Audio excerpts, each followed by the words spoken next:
High বন্ধুরা, আশা করছি তোমরা সকলে ভালো আছো। আজ হচ্ছে 17 নভেম্বর, আর দুদিন পর আমি চলে যাব।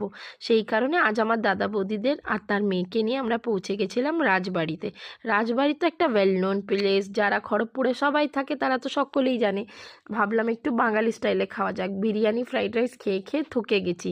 সেই কারণে চলে গেলাম আমাদের রাজবাড়িতে, ওখানে গিয়ে একটু বাঙালিয়ানা খাবার খাবো বলে।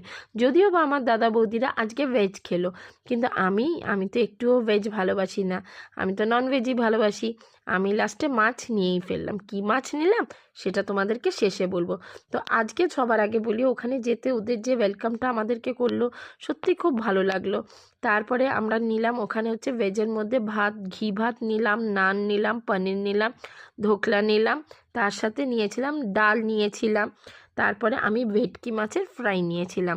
আমার যদি আর ঝুরি আলু ভাজা নিয়েছিলাম, পুরো বাঙালি বাঙালি পোস্ত বড়া নিয়েছিলাম।